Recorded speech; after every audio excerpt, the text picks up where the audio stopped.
মিষ্টি কথা ও সুন্দর চেহারার আড়ালে ভয়ঙ্কর প্রেমের ফাঁদ। প্রেমের ফাঁদে ফেলে সুযোগ মতো নগ্ন ভিডিও ধারণ করে ব্ল্যাকমেইল করাই তাদের মূল পেশা।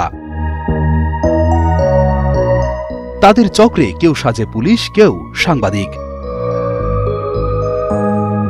কখনো ফেসবুক বা মোবাইলে মিষ্টি কথায় ভুলিয়ে প্রেমের ফাঁদে ফেলে লাখ লাখ টাকা হাতিয়ে নেয় চক্রটি।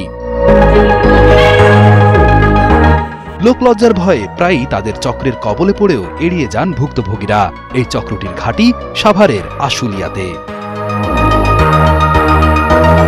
গেল ২০ এপ্রিল পূর্ব পরিচয় সূত্র ধরে আশুলিয়ার জিরানি এলাকার সড়ক থেকে মোটরসাইকেলে ইমন নামের এক যুবককে তুলে নিয়ে যায় পার্শ্ববর্তী জঙ্গলে। সেখানে গিয়েই ব্ল্যাকমেইল করে টাকা হাতিয়ে নেওয়া হয় ইমন নামের সেই যুবকের কাছ থেকে। প্রতিবাদ করায় মারধর করে ক্ষত বিক্ষত করা হয় ভুক্তভোগীর শরীর। এছাড়া বিষয়টি বিশ্বাসযোগ্য করে তুলতে যুবকের মুঠোফোন কেড়ে নিয়ে অপরাধীর স্ত্রীর মুঠোফোনে নানা মেসেজ পাঠায় নিজেই। পরে ২০,০০০ টাকা মুক্তিপণ দিয়ে চক্রটির কবল থেকে ফিরে আসেন ভুক্তভোগী ইমন।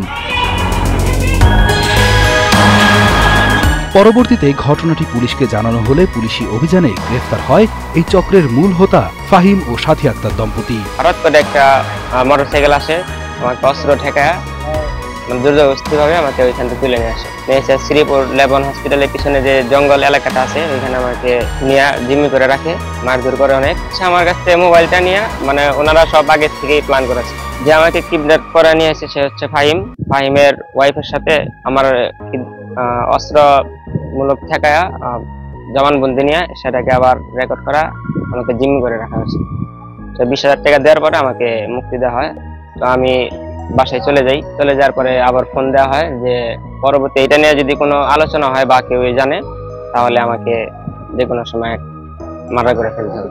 জানা যায় এই অঞ্চলে প্রায়ই ঘটে এমন প্রতারণার ঘটনা। প্রেমের ফাঁদে পা দিয়ে গেল ২ মে চাঁপাইনবাবগঞ্জ থেকে আশুলিয়ার জামগড়ায় এসে রিয়ামণি নামে এক নারীর ব্ল্যাকমেইলের শিকার হয় যুবক সানাউল মাহমুদ। ঘরে আটকে রেখে অসামাজিক কাজের আখ্যা দিয়ে হাতিয়ে নেওয়া হয় প্রায় ৬০,০০০ টাকা। অভিযোগ পেয়ে এই চক্রের ৩ জনকে গ্রেফতার করে পুলিশ। এর আগে চলতি বছরের ফেব্রুয়ারি মাসে পোশাক শ্রমিক এক তরুণকে একই কায়দায় আটকে রেখে টাকা হাতিয়ে নেয় অপর একটি চক্র।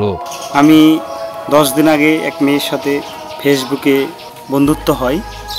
আমি চাঁপাইনবাবগঞ্জ থেকে বাইপেল যাওয়ার উদ্দেশ্যে ভাইয়ের কাছে গেলে তার ফোন পাওয়ার পর তার সাথে দেখা করি এবং দেখা করার পর সে বাসায় নিয়ে যায়। বাসায় নিয়ে গিয়ে আমি আটকে রেখে পুলিশের ডিবি পরিচয় দিয়ে আমার কাছে নগদ ৩৫,৬০০ টাকা এবং বিকাশ থেকে ২৯,৩৫০ টাকা হাতিয়ে নেয়। তারা এই ধরনের অনেক ধরনের প্রতারণা করে, যেমন ইয়াবা ঢুকিয়ে দেয় পকেটের ভিতরে, নেশাদ্রব্য জিনিস অনেক কিছু ঢুকিয়ে দেয়। তারা বলে যে পুলিশকে ইনফর্ম করি, পুলিশকে জানাই। এই ধরনের কাজগুলো তারা করে। আশুলিয়ার বিভিন্ন স্থানে অভিযানে এমন একাধিক চক্র আইন শৃঙ্খলা বাহিনীর হাতে গ্রেফতার হলেও কমছে না তাদের দৌরাত্ম্য। এসব প্রতারকদের মিষ্টি কথায় না ভুলে আরো সচেতন হওয়ার পরামর্শ দেন আশুলিয়া থানার উপপরিদর্শক শরীফ আহমেদ। আমরা বন্ধু নির্বাচন করি বা বান্ধবী নির্বাচন করি বা ফ্রেন্ড বা ভাই বা যাই একটা সম্পর্ক করি, সেক্ষেত্রে আমাদের আগে তার পরিচয়, তার ডিটেলস জানতে হবে। তার সাথে যে রিলেশনে যাই তার সম্পর্কে ডিটেলস জেনে শুনে তারপর যাইতে হবে। অন্যথায় যে কোনো ধরনের বিপদের সম্মুখীন হতে পারে।